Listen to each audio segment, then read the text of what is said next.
everyone, and welcome to Online Presenters. Wow, how did you lose your notes so early into the program? But I definitely know that I can welcome you to Online Presenters, a virtual club. And I know that we empower members and individuals to become better communicators and leaders. Guest, if you're interested in joining, we'd love to have you. All you have to do is be a current member or former active member of Toastmasters International, completed at least 6 Toastmasters official speeches, or if you have significant experience, you can demonstrate your abilities in a 2 to 3 minute speech delivered during one of our club meetings. All requests for membership are subject to approval by our club members.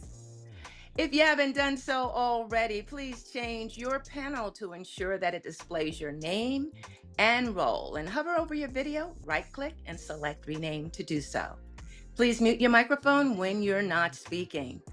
We have members and guests from many countries throughout the world. As a professional organization, we ask that you please be aware of language or word usage that may be considered offensive or otherwise insensitive due to cultural differences. And now, please note that we will be recording the meeting. Your video and audio contribution may be used for club marketing purposes. Please help me welcome one of our most reflective members, our club president, Joni Laidlaw. Welcome, Joni. Thank you, Sergeant at Arms, Sunny Fridge, for that warm welcome. It's a Monday evening, and there is no place better to be than Online Presenters, where we empower individuals to become more effective communicators and leaders. Well, we have to get the business out of the way. So let's discuss the topic that nobody really likes to talk about. It's time for renewals and dues.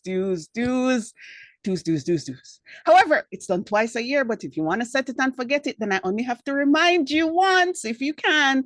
That way in March, you'll be like, oh yeah, I already did that, so I can tune her out for this. But just a reminder that dues are due on the 30th of September. So everybody remember, if you haven't already done so, make your payment to Toastmasters International or to our secretary, who will have that done for you. We are also having a tip-a-thon. What's a tip-a-thon, you ask? Well, 3 to 5 minute speech, tech tip, personal tip, anything you want to share, you get 3 to 5 minutes within reason on anything. Let me just highlight that, because for me, sometimes anything genuinely means anything, but a tip that will be an improvement to those who listen to us, preferably as it relates to presenting in the online sphere.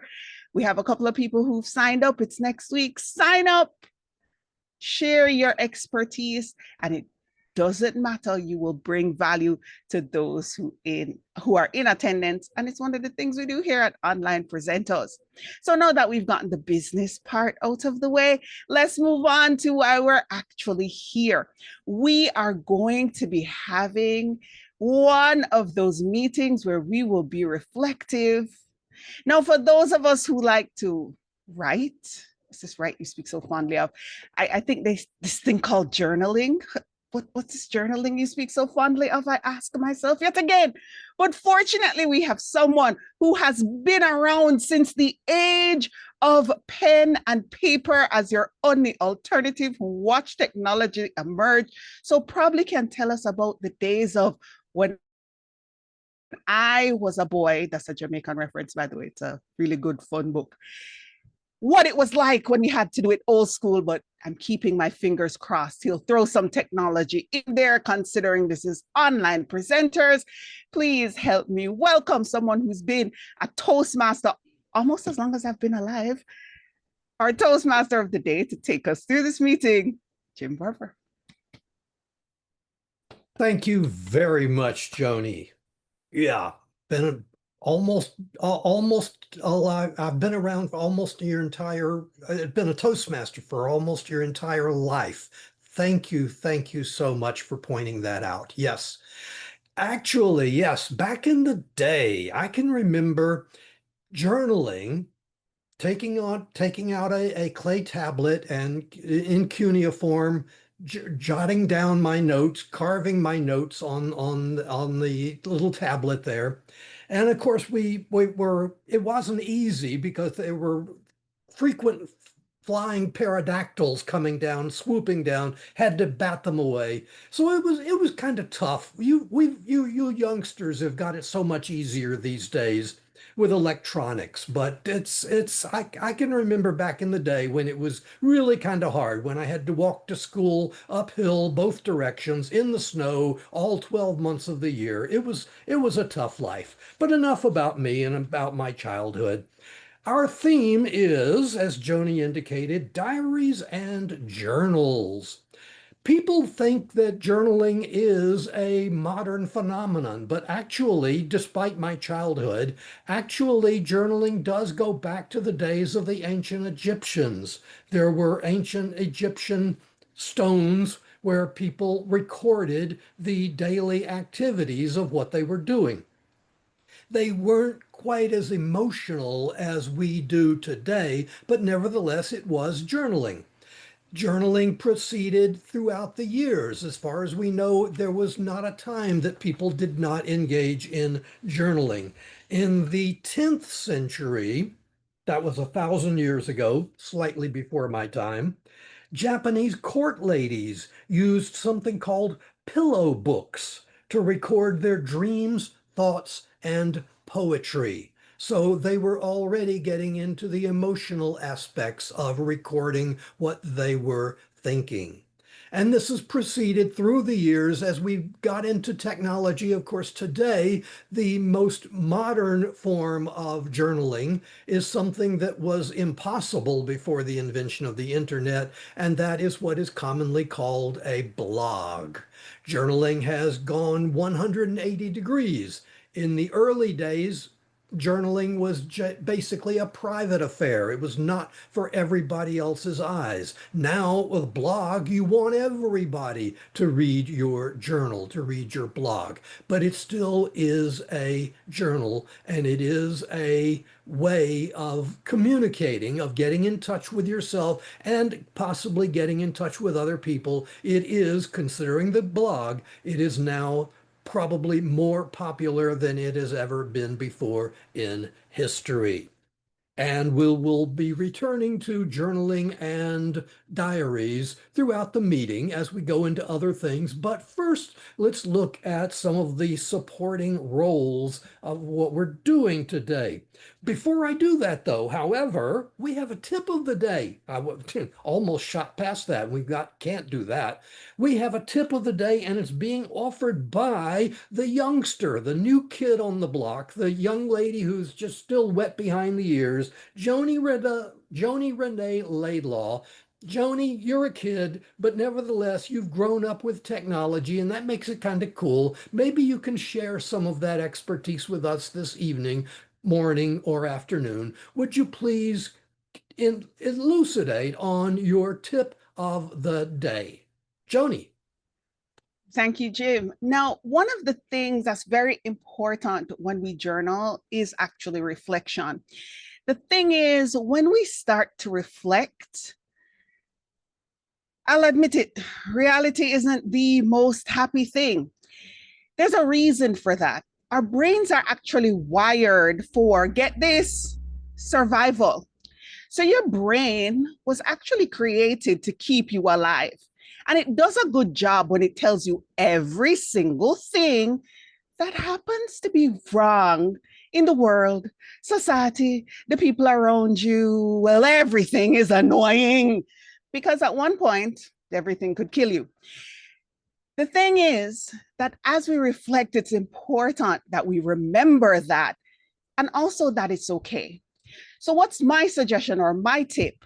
Well, there's a project for that because Toastmasters has a project for everything. The important project is to focus on the positive.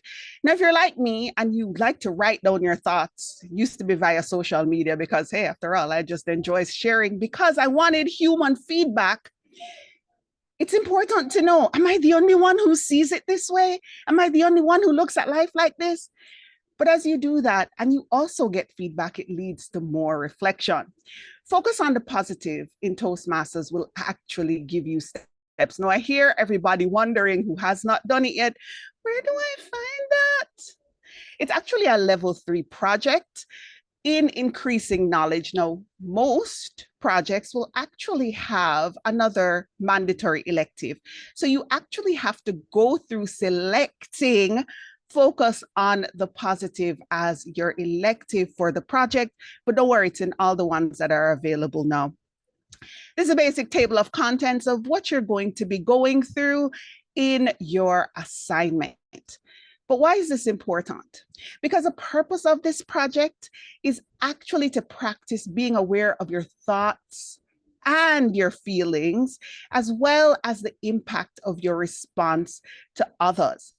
Did you know that when people say feel your feelings, there's actually a feeling that's associated with the thought? I wasn't even aware of that. So the beauty of focus on the positive is you not only think the thought, but get to find out the feeling that's associated with it. And that helps you. And because it's Toastmasters, you get to watch videos, because I love technology. You get an interactive experience, but you also have the resources if you prefer the old school method, because I know some people are more about that written down life. Now, the other thing about focus on the positive is that it helps you to stay positive because it helps you with gratitude, challenges, the acceptance, your goal, and you get to look at all of that as you review it. Now, what is my important tip for you as you reflect and you focus on the positive? It's important that sometimes we get guided in what we're doing because we might be focusing, not realizing that in life, in everything that's good, there's going to be bad. And in everything that's bad, there's going to be good. But what's important is not to fall into toxic positivity of everything is great and wonderful, because eventually you'll stop believing yourself about your reality. But what's important is that acknowledge it exists, why it exists, but still choose to see the positive by focusing on the positive. And remember, there's a project for that. Back to you, Toastmaster. Okay.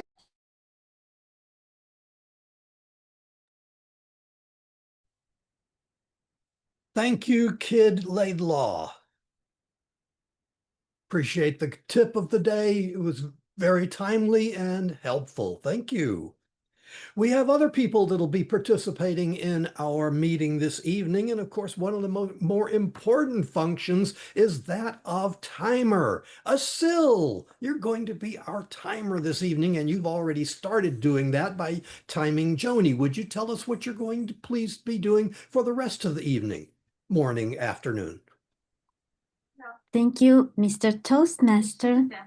Jim, I'm your timer, and I'll be timing 3 sessions today: prepared speeches, table topics, and evaluations. I believe we have 3 speakers today. They will be giving speeches from 5 to 7 minutes. Is it confirmed? Two speakers. Okay, from 5 to 7 minutes. And for example, I have 3 beautiful colors, green. I'll be showing at minimum, that is 5 minutes, yellow at target time, that is 6 minutes, and red at maximum time, that is 7 minutes, and you have 30 seconds to wrap up. And table topics.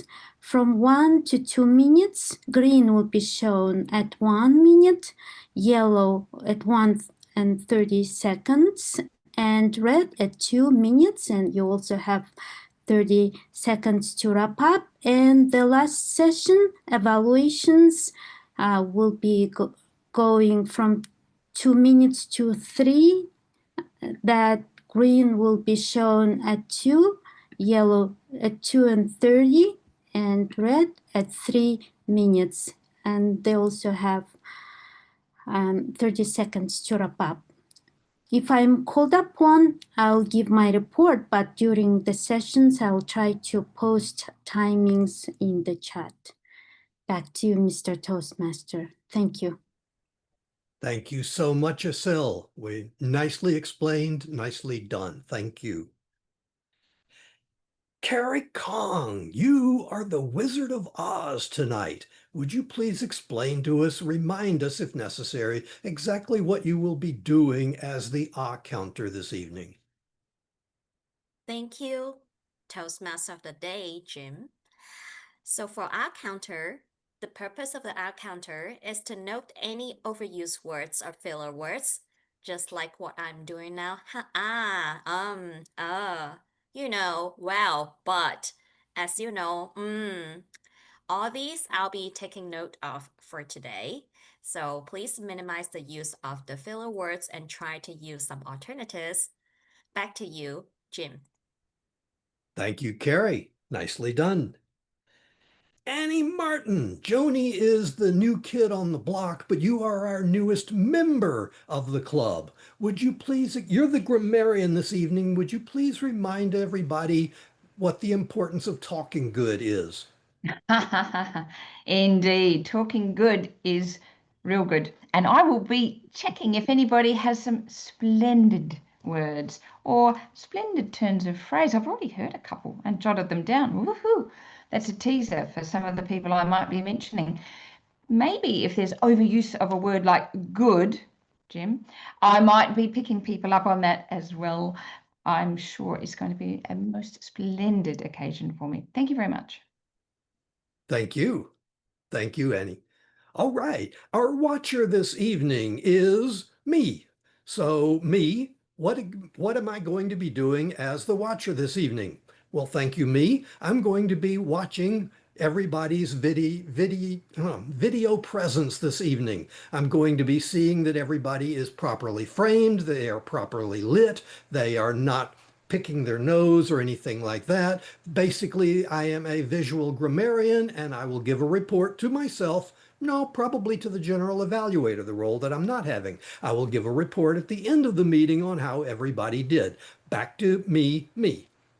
Thank you, me. Okay, now, our vote counter this evening is Graham speaking to us from the future. Graham, what does the future look like? The future is so bright, you've got to wear shades. Timbuk 3, I think. It was a song about the oncoming nuclear war, but we won't go there. I'm going to be recording the vote. So we have both best speaker, best evaluator, best table topics are all available for voting.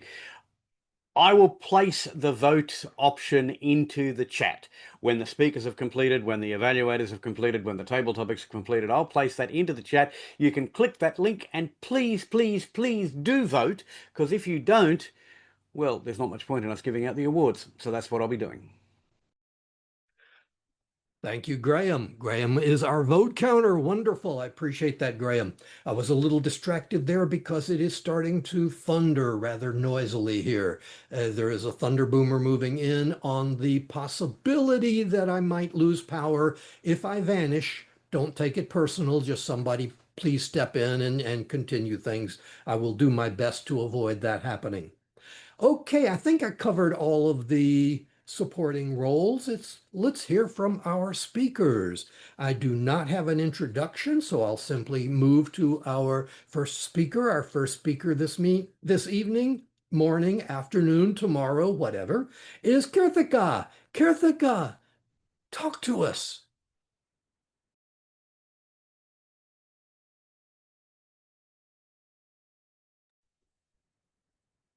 Thank you, Toastmaster Jim.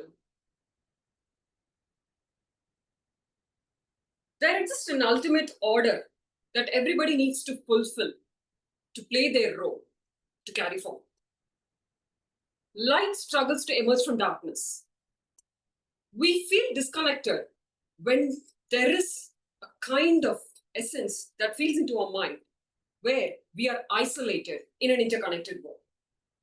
The struggle to rupture or pierce through the darkness that shawns around us requires a bit of knowledge, persuasive awareness, and self-awareness.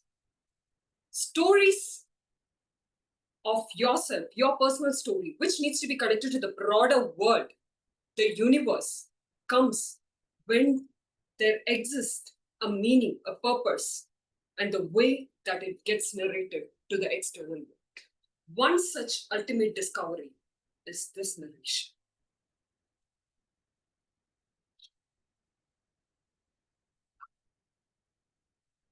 I am stuck here. Yes.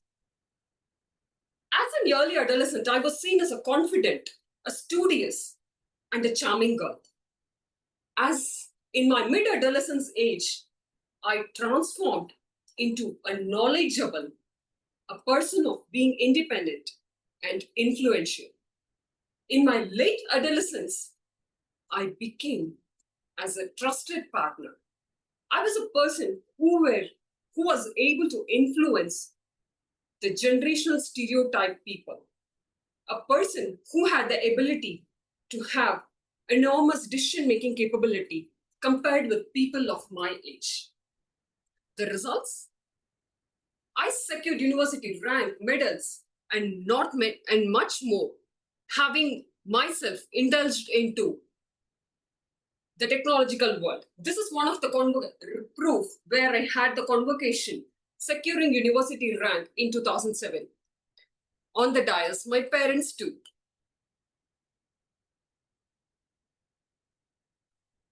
There comes a period where I led a global team working with the global leaders, the team leaders as a team lead. And I had a great opportunity to present safety critical products and to also develop and manage safety critical products. One proof is this. When I transformed into a different arena, I found myself sometimes being silent, and stillness has its own virtues. And this is one among them.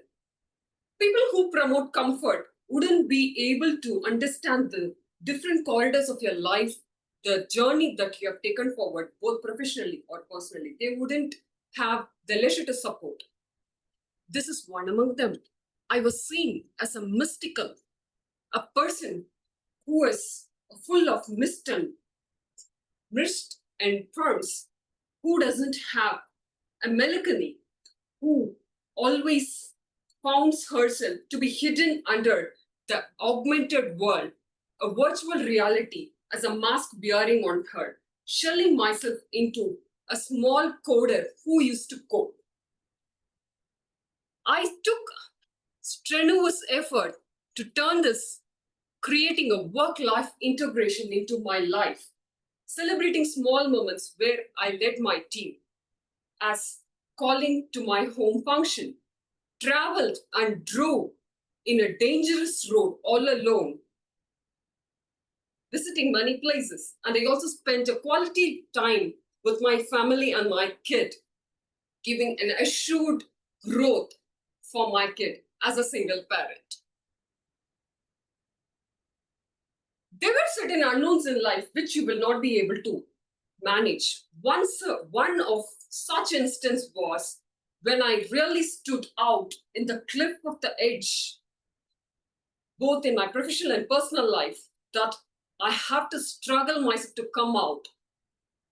I took small step, indulging myself into the creative world, having a critical sense of thinking and presenting in a forum, global forum, where I started blogging, a technical blog, started writing about myself and started writing about sharing my knowledge. I also kept myself into the advanced technological world as a continuous learner, presented myself and became an effective speaker, indulging into forums like this. Life really slammed me, where I knocked it down using my critical thinking to showcase where people know about me and what is known to me, to project it into the external world. An idealistic, traditional valued person transformed to create ingenious impact and also to have the essence of values and beliefs without infringing your culture. There was obnoxious aggression mended with aggressive and harsh, critically difficult talks. And there were instances where I'll have to go through a manipulative insecurity that mended me to create a way and strategically place myself to go above and beyond, creating an authentic belief of oneself.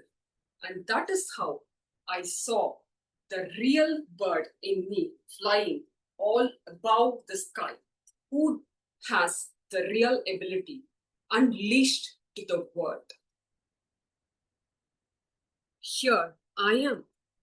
The self-transformation starts only when you understand the true essence of what you have inside you, and that needs to be exposed in a right manner. The 4 quadrants kept me to expose, to realize, and to transform what I am today. Thank you. Over to you, Toastmaster Jim. Thank you, Kirthikka. Thank you. Very well done.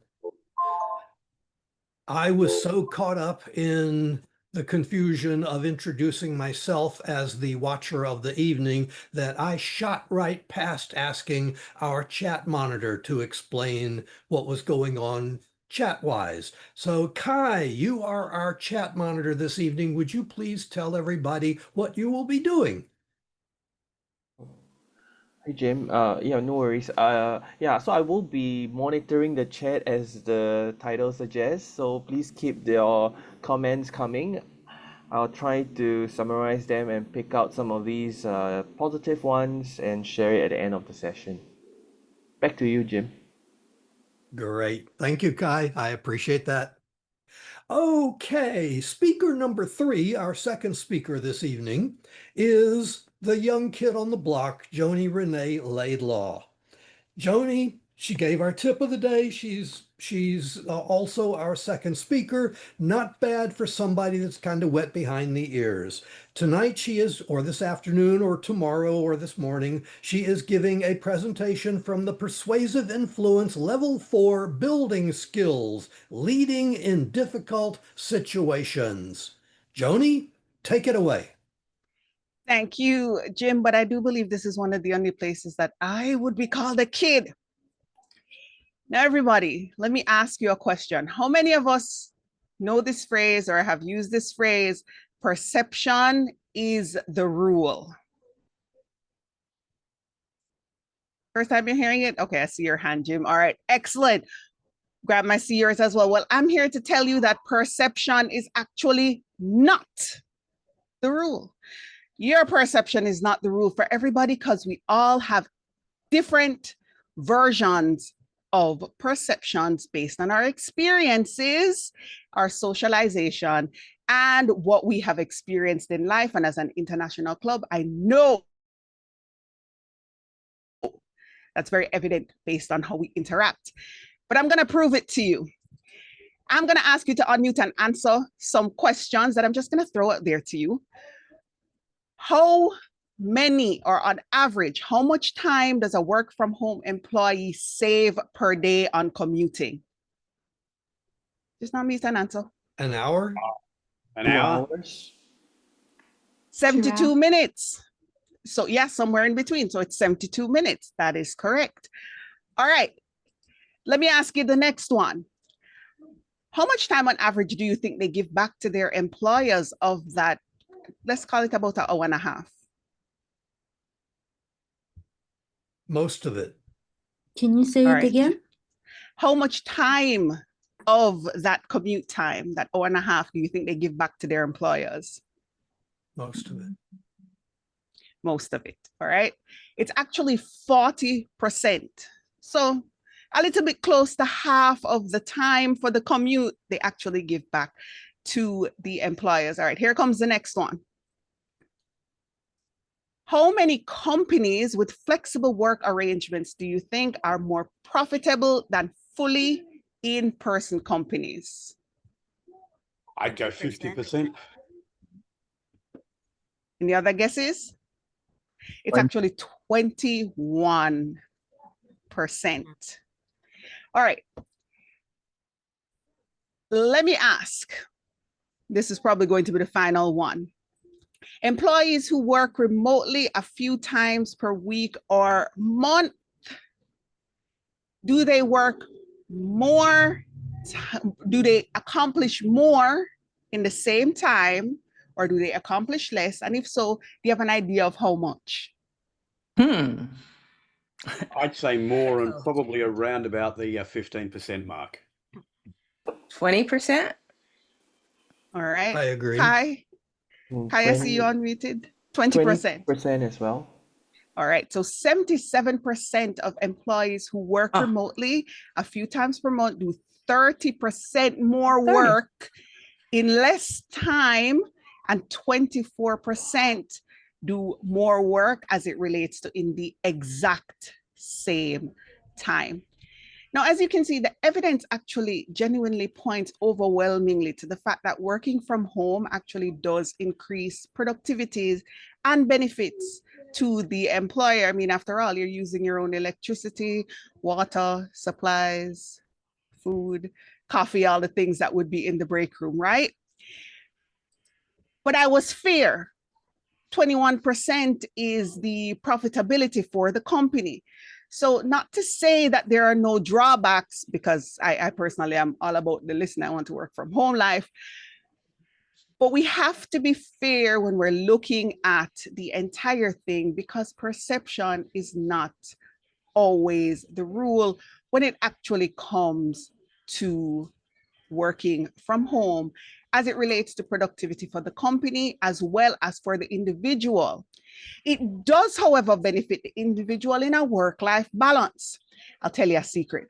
So one day I was at home working, right? And I had to make dinner because it was kind of late. Go ahead, Asil. Is it managing a difficult audience? It's not managing a difficult audience. We're actually doing lead in a difficult situation. So what you're going to do on my behalf is let me know, green at 5 minutes, so I can give my presentation and my actual speech with my impromptu of why it's important to lead in any situation. And then everybody actually does get the chance to say or help me with my reflection. I'll post it, not on social media, but on online presenters. And everybody will get the chance for 5 to 10 minutes to tell me why I'm oh so right or oh so wrong, or give me some additional perspectives that I never thought about, but then I get to correct. All right. So what I'm going to do is we're going to go through the pros and cons of remote work and productivity. Because in everything, remember I said earlier that in everything, there is always bad in the good and there's good in the bad. If you think about it, there are going to always be pros and cons in everything. So the pros, like high productivity, better work-life balance, a healthier lifestyle, or more savings for an employee, especially with the fact that minimum wage in some places haven't raised in since I didn't have gray hairs. There are also cons. There are communication gaps, because some people aren't up on technology, even though even when you're in person, you still have the Teams meeting from your cubicle. But again, we're going to focus on it as a con. Difficulty for some people to stay motivated. And for others, there are the lack of social interaction. You have these people, they call them, I believe, extroverts, who do this, get this. They like this thing called interacting with others constantly. Now, personally, most people don't believe me when I tell them I'm actually quite introverted. So for me, again, I'm putting that over on the pros list, but for everybody else, a lack of social interaction actually would be considered a con. And there are also management challenges. Most people have never actually gone through having to manage individual in a new way. Most people don't know how to motivate people unless they're standing over them with a big stick. I mean, unless they're in person, able to discuss with them on a one-on-one basis the importance of the need to execute the task while watching to see if they instill the fear of God. I mean, if they have brought their point across effectively to those who are in their charge, who they have been set to lead. Again, for me, it goes over on the pros column, but I'm being fair here because perception is not the rule. So what we want is for everybody to do an input. So now is where I'm going to ask Asil to reset so that everybody will get the opportunity for us to discuss it.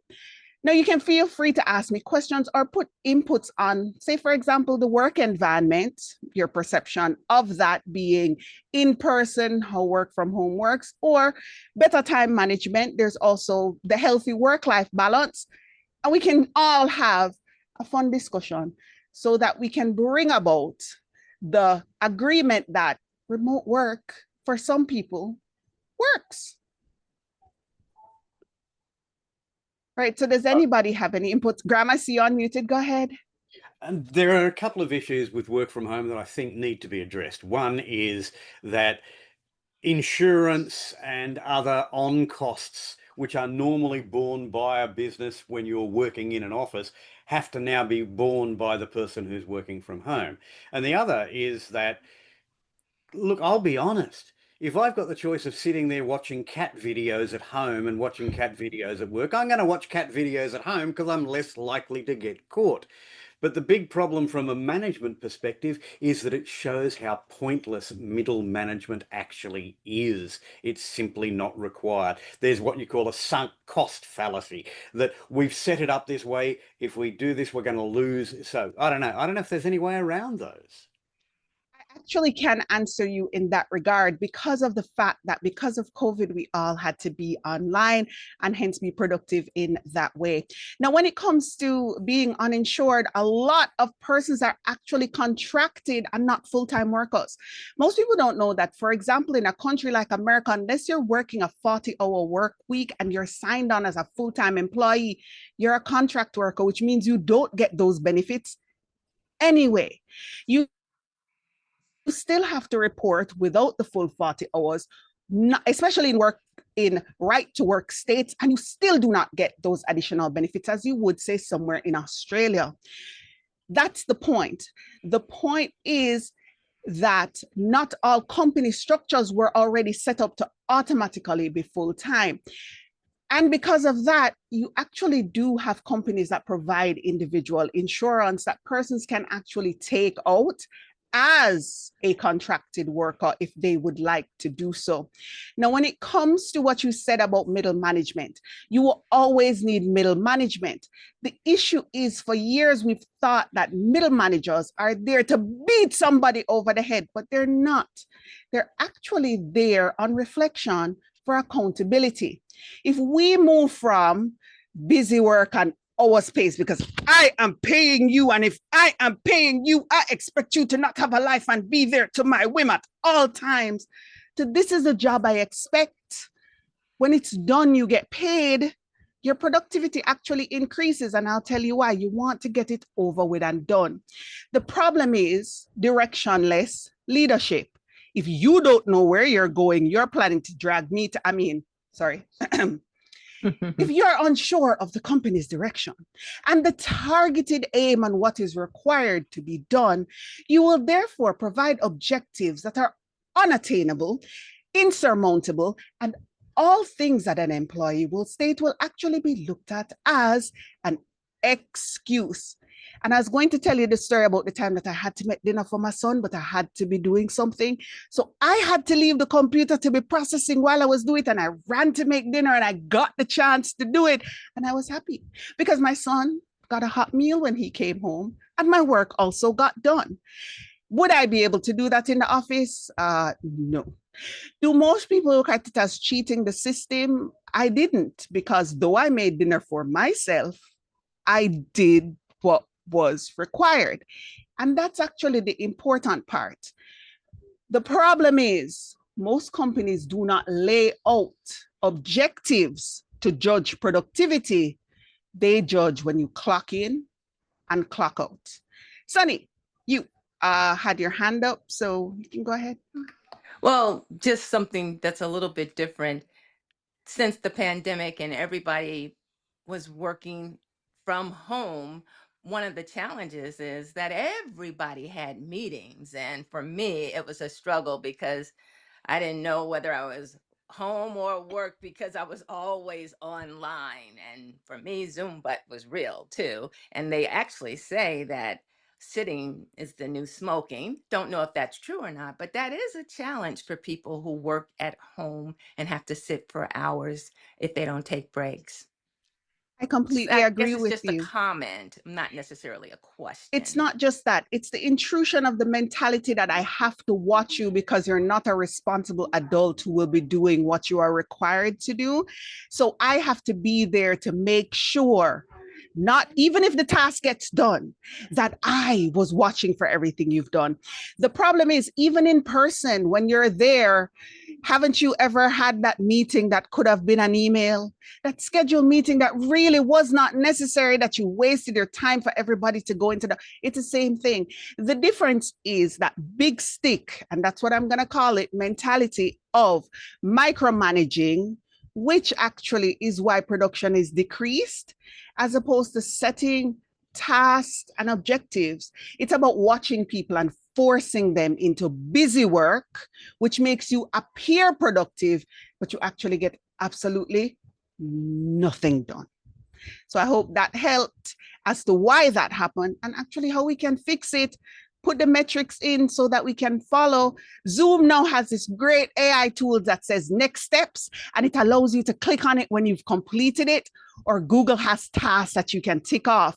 And once you're doing it, it means that even if you're watching the cat videos, you're also doing it. And by the way, I can also watch cat videos or have a dance party and do stuff as well. Jim, I saw your hand raised. You can go ahead and we'll answer quickly.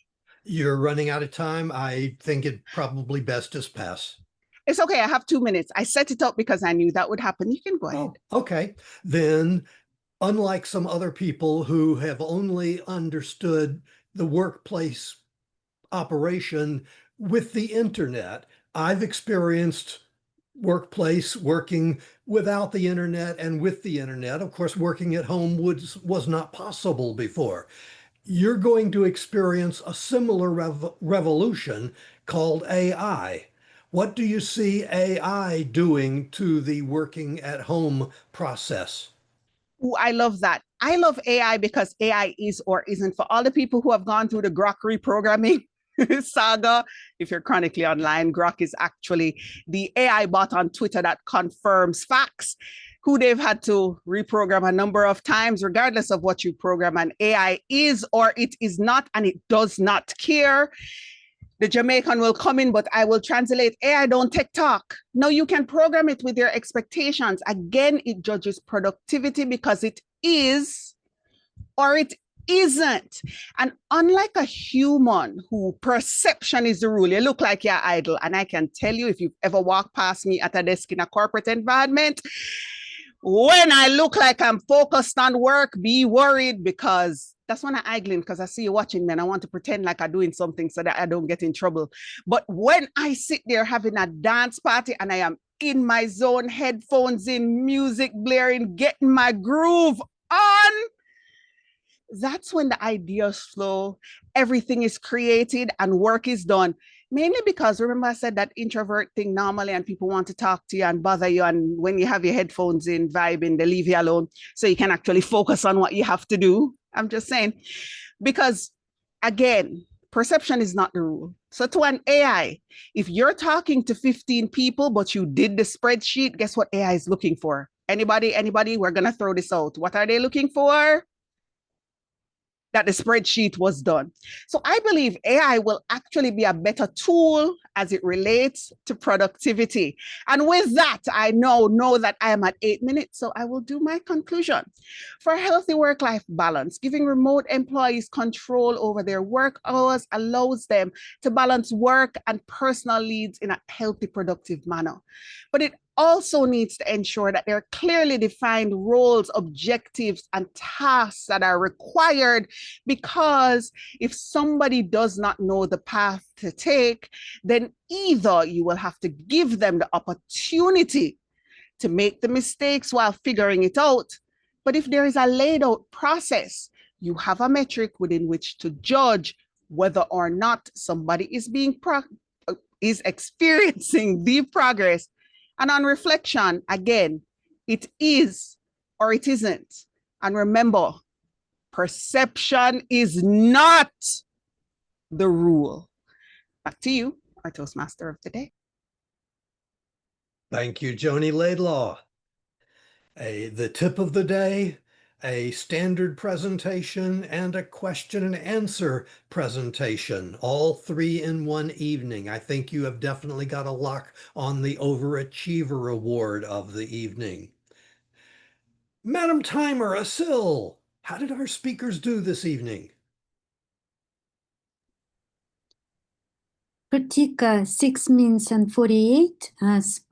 Joni, for her speech, 7 minutes and 28. For her question, Q&A, 9 minutes and 43. I don't know how to, yeah, okay. Since she was within time on the standard speech and question and answer is hard to control, I would say she's eligible for voting. Okay, thank you, Asil. And if you would, I see it's in the chat now already, so if you would please cast your vote for the better presentation this evening. And while you are doing that, I will ask our Vice President of Membership, do we have a prospective member speech? I believe we do not, but I just want to check and make sure. We do not. All right, then, in that case, we can move forward to one of the most fun parts. I know it's the most fun part because, of course, the Toastmaster of the evening is not called on for table topics. That's everybody knows that. So it's the most fun part of the evening, our table topics. And our topics master this evening is Graham Cairns, giving us topics from the future. Graham, what's going on? Thank you, Mr. Toastmaster. Not sure about not giving you one, but we'll see. I actually have 4 table topics that I'm going to be presenting tonight. The first of them is, did you have Asil, there a question there? Yeah, I cannot open the link. You should be able to. Is anybody else having trouble opening that link? No, try clicking again. If not, just send me your vote by personal mail, whatever. Direct message. That's what I'm trying to say. I haven't been doing this for a lot of years. Now, as I say, 4 topics. The first question is, did you have a diary as a teenager? Annie, did you have a diary as a teenager? I could do the shortest table topic response ever and say no. But however, because I'm in Toastmasters, I will elaborate on that no and say, no, never. I didn't even have friends that had them. My sister didn't have them. If she had, I would have snuck into, well, I was in the same bedroom as her, but I would have rummaged through everything to find it. I didn't know anybody who did. It wasn't done in our family, and none of my friends did. But I will elaborate even further and say it might have been a good idea. It could have been a good idea to write down my own reflections, and I would have spoken about the cat had I been able to do so, because unbeknownst to me and everybody in my family, I grew up with a cat and bad asthma.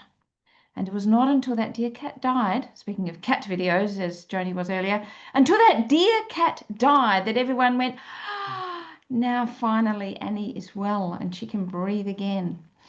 So had I had a diary to say, look, I've been playing with the cat and I can't breathe, then perhaps my parents would have, and I myself would have understood the difficult problem. So I think diarying and journaling and putting down my reflections could have been a great idea. Thank you for the question, Graham.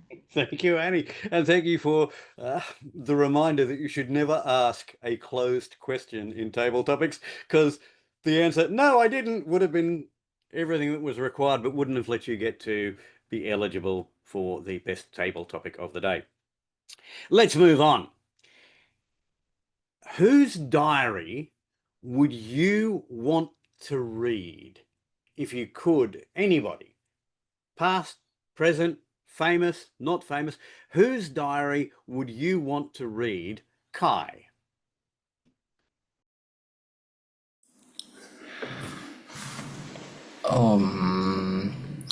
Well, I actually have two ideas that came up to my mind. The first is actually the diary of Singapore's founding father, Lee Kuan Yew. So, and then the second is actually a little bit more frivolous. That's actually the diary of my crush. But I shall go with the first one.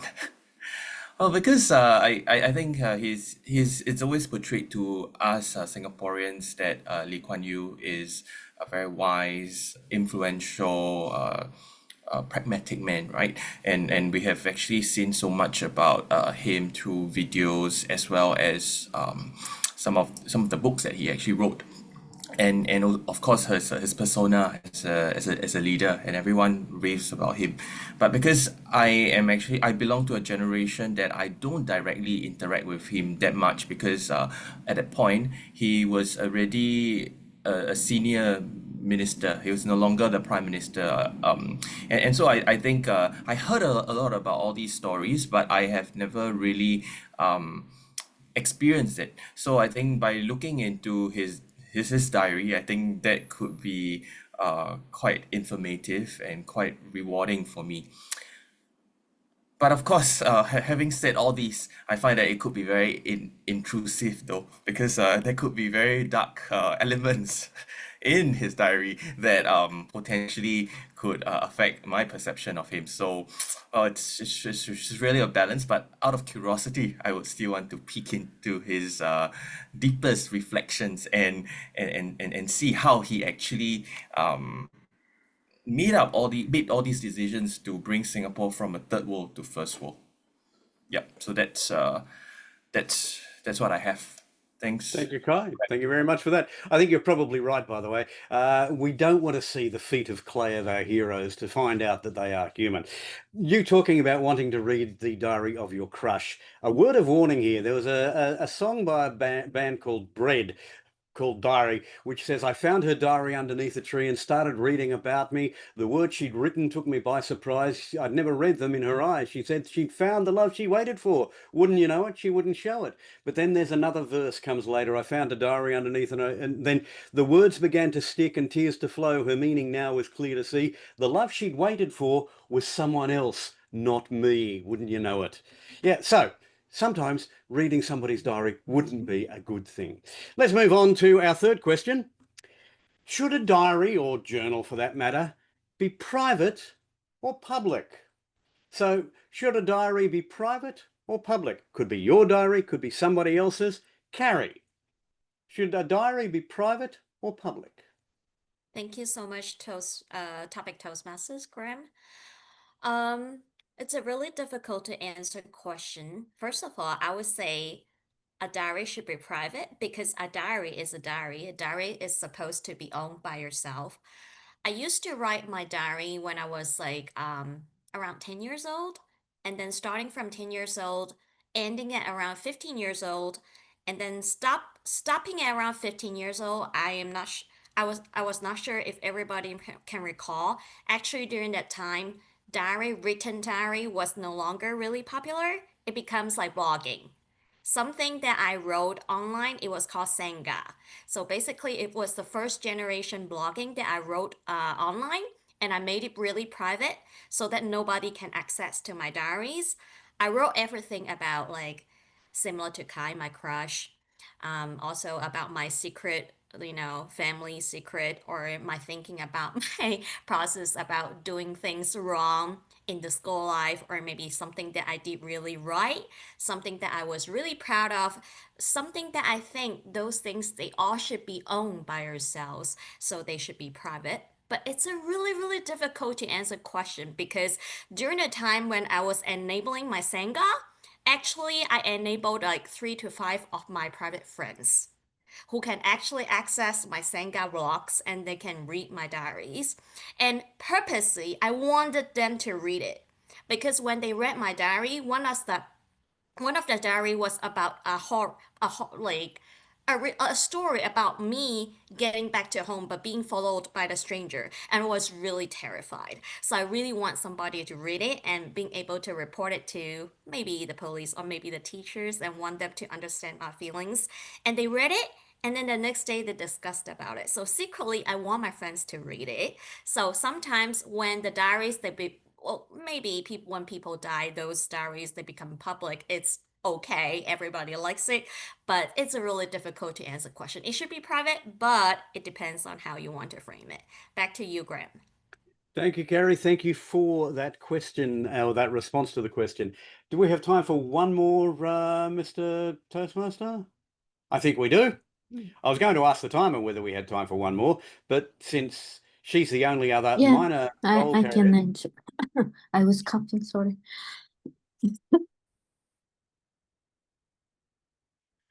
All right, one last question. What would be in yesterday's diary or perhaps in tomorrow's diary if you had your choice? What would be in yesterday's diary or today's diary or tomorrow's diary if you had your choice? A sill. So it can be real, can be made up, whatever. What would be in yesterday's, today's or tomorrow's diary if you had your choice? If I have a choice, what would be in my diary, yesterday, present, or future? I would put my present life when I am in that state of harmony with myself, and I can actually be fine with my past. But as a human being, of course, I have regrets. I have thoughts that why I'm asking myself, why did this happen to me? And why did I do that? But answering those questions is not helping me. So it's better to focus on the present and thinking that the future is going to be a lot better for my daughter. So yes, now I am in New Zealand, and it's a beautiful country. And looking outside, seeing this ocean, and being able to understand English now, and phrase myself and express my thoughts and just it's simple things, but yet very important for me. And I believe if I do diary, which I don't, I'm not patient. Yes, every moment, even if it's routine, but if it's in harmony, that's the beautiful thing that you can have. Back to you, Mr. Table Topics Master. Thank you, Asil. Thank you very much for that. I want to thank all four of our Table Topics participants tonight for their thoughtful and thought-provoking responses. I wasn't sure how these questions were going to go, and I'm really pleased with the way that they came in. So thanks to those. I'm going to assume that everybody was within time. I don't care if they weren't. I'm going to say they were. Jim, back to you. Thank you, Mr. Topics Master. We've been hearing table topics from the future. It's back to me now in the present. However, I'm going to pass control without any further reflections to back to the future again, probably, I think it is after midnight, to our general evaluator this morning, Andre Smolenko. Andre, generally evaluate us. Thank you very much, Jim. Well, yes, hello again, everyone. My role is simple. For today, I'm a general evaluator, evaluating the whole evening and especially these parts. And this part of the evening is all about evaluating prepared speeches. We had two great speakers today, so I'm looking forward to hearing from two not least great evaluators. I know we press a bit of time, but just quick reminder, please cast your votes for best table topics. The link is in the chat. So as for the best speaker as well, it's important we know the results at the end of the meeting. So the first evaluator I'm going to call to this virtual stage is Marianne Grady, who will be evaluating Kirthikka, Devi, and Venkataram speech. Marianne, the stage is yours. Well, good evening, everyone, and good evening, Kirthikka. Tonight, your speech, The Ultimate Discovery, I thought the title was pretty interesting. Most of the suggestions I'm going to give you tonight are related to body language. Your story was a personal one. It was a journey. So you could do something like my when you're talking about it, just to give it a little more engagement. You described your old self as confident and studious, but you became independent and influential. So I thought, like, I was this way and then I was that way, like go from side to side to create two different personas. You shared about your awards and some photos, and you shared that you worked with a global team, and I really liked your visuals for this. I enjoyed the pictures. You walked us through the hidden arena. I love that term, by the way. And you discovered what was hidden under the augmented world. So something that was like hidden, like something that would show that you were kind of taking the top off and finding something brand new. You know, all this required strenuous effort. So strenuous effort. You talked about small steps taken for big changes. This is where you could walk towards the camera. Later, you spoke about obnoxious aggression. I would have liked a little more description around that to help me understand. But here is when your facial expressions could have really been amped up a little bit, you know, aggression, anger. You know, you can come up with that and make it a little more interactive. Now, in your closing, you had a wonderful message. Understand the true essence of what's inside you. And I love that. I will note that you did not have any speech info posted in the agenda, so I didn't know what project you were working on, which makes it difficult to evaluate. Jim didn't have an introduction for you either, so I didn't get to hear a title or anything before you started. I did like how you stood for your presentation. You were actually in your presentation. However, I'm not sure if you realized that you were going out of that little box periodically as you moved around. So you might want to practice and record it on Zoom so you can know your area and make sure that you stay within those parameters. I feel, Kirthikka, that your speeches get better and better and better every time I see you. And I love the technical additions that you've added on. So wonderful job this evening. And I look forward to the next one. Back to you, Andre. Thank you very much, Marianne, for this positive, constructive, and inspiring feedback full of energy. Is how I took it. Thank you. And the second evaluator I'm going to call this virtual stage is Dr. Sani Fridge. Dr. Sani will be evaluating Joni Laidlaw speech. So, Dr. Sani, it's all yours. Back to work Monday. Today is Monday, but our speaker, Joni, took us on a journey that working at home is good Monday, Tuesday, Wednesday, or any day of the week. Joni, thank you for your thought-provoking and persuasive speech on the theme that I think it was, working from home works, as you said. Something that you did well, you engaged us right away by asking questions about remote work statistics. It made us reflect on our own experiences. I especially appreciated your quote, "Perception is not always the rule when it comes to working at home," because it challenged assumptions. Your slide of pros and cons gave us a clear picture, and that 9-minute Q&A encouraged even more reflection. You also used excellent vocal variety when you raised your voice for key points, and you also added humor for levity. I loved your personal story, cooking dinner for your son, teenage son, while you're still completing your work and enjoying music without a boss telling you to turn it down. That made your message authentic and relatable. So here's a few suggestions for improvement.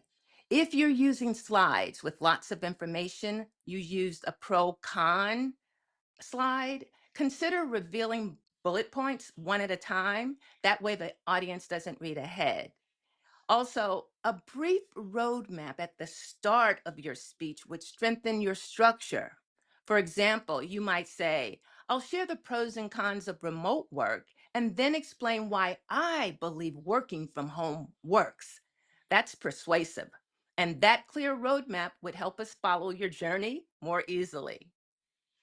In summary, Joni, you were engaging, you were persuasive, and you had authenticity. With just a little more structure in your introduction and the simplification of your slides, your speech will shine even brighter. Thank you for encouraging us to reflect on what working from home means for healthy work-life balancing. And I agree, working from home can work. Back to you. Great job, Joni. Thank you very much, Dr. Sani. Wow, what a speech of its own about and how to save time and how to do it from home efficiently, to do what to work. Thank you, Dr. Sani. Just a quick question to Asil, our timer for today. All speakers, both speakers qualified? Yes, Asil showing a thumbs up. It means both evaluators are qualified for voting for the best evaluator for today. Please pay attention to a link in the chat that will be posted by Graham, our vote counter. In a few minutes, click on the link and cast your vote, which is very, very important. And moving on to the next section of the evening, I'm mindful of the time constraints that we're trying to operate, try not to steal anybody's time. So I'm going to ask a number of helpers without whom this meeting would be virtually impossible for today. Deliver your short, concise report. Please bear in mind 1 to 2 minutes if you can. And first, I'm going to call our grammarian, Annie. Please tell us what you think about the evening, how grammarious it is. Thank you. I enjoyed the meeting very much from a grammarian's point of view. My gosh, great word of the day, reflection. And most of the people who had a reasonable speaking role, reasonable length speaking role, did use it. Some gorgeous uses of words I heard. Jim Barber did better than good. He indeed had some nice phrases. The word elucidate. He could have said, please explain, but he said, please elucidate on the tip of the day. Beautiful. And he also talked about journaling turning 180 degrees. And for those of us who like maths, well, of course, we knew what he meant. And it's a lovely turn of phrase. Now, Kirthikka or Kirthikka, before I say I'm so confused about your name because I hear it pronounced both ways, can somebody please, no, please, you tell me exactly how I should say your name. You can call me Kirthikka Devi Venkataram. Kirthikka. Okay. Kirthikka. Got it. Okay, Kirthikka. Yes, some lovely turns of phrase from you too, and they were picked up by your evaluator. Obnoxious aggression, hidden arena. They were lovely. I do have one suggestion, and it's a very what's the word? In our English language, it's a very fine-tuned thing about the word kid and kids. And you refer to my kid. Interestingly, when we do refer to my kids, but not my kid, because it can come across almost as a dismissive way. So we would be more likely to say, if we had one child, my child, or my son, or my daughter. rather than my kid. But we do say my kids. So that's how confusing the English language is. So that's just a minor point to pick up. But I loved some other phrases you used as well, including ingenious impact. So there were some lovely words with alliteration as well. And Joni Laidlaw had some great phrases: toxic positivity and unobtainable and insurmountable. Again, some sort of alliteration, and big stick mentality. Great use today of the grammar of the English language. Thank you very much, Mr. General Evaluator. Thank you very much, Annie, for your reports. It was concise and to the point. We're moving on to our accountant, Carrie Kong. Please tell us what you've been doing this evening. Thank you so much, Andrew. For now I'm using so it's a bad example. For the ad counters report, I may say most of you are doing a really good job, especially for Jim, because Jim has been like talking through the whole meeting. He has been using minimal or other or other filler words, just like what I'm using right now.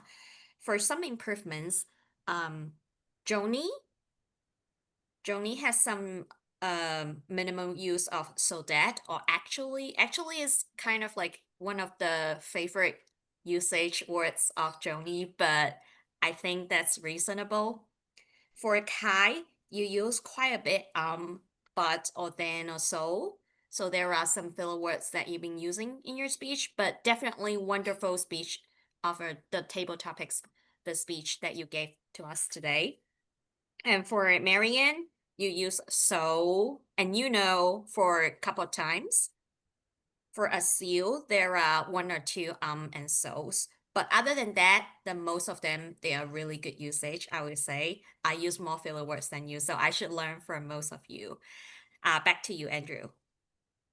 Thank you very much, Carrie. And Sakai, our chat monitor, please tell us what's reports for this evening. Yes, a quick one. So I would just say that it's reflective and informative, right? Because there are quite a wide-ranging themes, from cats to AI and LLM to background appraisals, Marcus Garvey, and pillow talks. So quite a good range. Yeah, please continue to keep up the good work next week. Yep, that's all. Oh, brilliant, Kai. Well, thank you. You've listened to my request to make it nice and concise and straight to the point. Thank you. And now we're going to Toastmaster of the Day / Watcher. Watcher or Toastmaster of the Day? I would say Watcher. Jim Barber, please tell us what you've been watching. With pleasure, Mr. General Evaluator. I'm going to make this very short, as short as possible. Everybody looked excellent tonight. Wonderful framing, wonderful lighting, the superb professional presentation that I would expect. I will focus on one particular member, Kirthikka. First of all, thank you so much for the backgrounds that you provided us. This is very, very nice. I like this. Thank you for that. Several people have started using it. Looks great. Second thing, in your presentation, I loved the way that you put yourself in the slide. That is so well done. You did it nicely. It worked. Congratulations. That was fabulous. On the slide itself, and I didn't do a screenshot of it, but I think you'll know which one I'm talking about. I love the slide. It was beautifully done, but there was too much information there. It was distracting because there was just so much going on. I loved the way it looked, but it would have been better if you had just kind of distilled it down a little bit so there wasn't so much going on. But that's all right. You are our winner tonight as far as presentation goes. The Watcher Award goes to you. Back to you, Mr. General Evaluator. To interrupt, Jim, I will give you and to the team with a new tagline as well as the mission statement slightly modified. That's the reason it's not yet shared. No, okay. I will give you shortly. Thank you. Yeah, I look forward to it too, Kirthikka. Thank you. That would be great. And my fellow online presenters, now I would love to ask our vote counter, Graham Carnes, about the winners for today. Please, Graham. Thank you, Mr. General Evaluator. We have results, and the voting results as at, 11 o'clock my time, which is whatever time anyway. The best speaker, Joni Renee Laidlaw, well done. The best evaluator, and I got to tell you, this was close, Sunny Fridge. And the best table topics, we have a tie, Kai and Asil. Congratulations to both of you. And those are the results for tonight. Well, thank you very much, Mr. Vote Counter. But as a general evaluator, and again, mindful about the time constraints, I'll just deliver my short report. The meeting started on time. I would like to praise our Surgeon at Arms, Dr. Sunny Fridge, with her engaging and thought-provoking discussion and leading masterfully that part of the evening preceding to the main meeting itself. Jim Barber doing a number of roles in his shoes. That was great. We were in a safe, capable hands. Great sense of humor from time to time as well. Love that. Table topics master Graham Carnes. Wow, as always, thought-provoking, interesting questions for our participators. The one thing I would like to mention to Graham, I know that you prepared 4 table topics. You wanted to do 4 table topics. However, according to the agenda, we could have been better with 3. Then we wouldn't have to rush things. You know, I know in a table topics is quite difficult, but maybe for the next time. Overall, it was a great evening. I felt in a capable online presenter's hands, listening to everyone, enjoying, and I think I will be back next Monday. And back to you, Madam President. Oh, sorry, back to, oh, no. I think I'll pass this virtual stage to Jim Barber, our Toastmaster of the evening. Oh, that's quite all right, Andre. I will pass control back to our president, Joni Laidlaw. Did we reflect today? I do believe we had some very deep reflections and an amazing meeting. And based on that, I am going to call our meeting adjourned and tell everyone thanks for a spectacular meeting.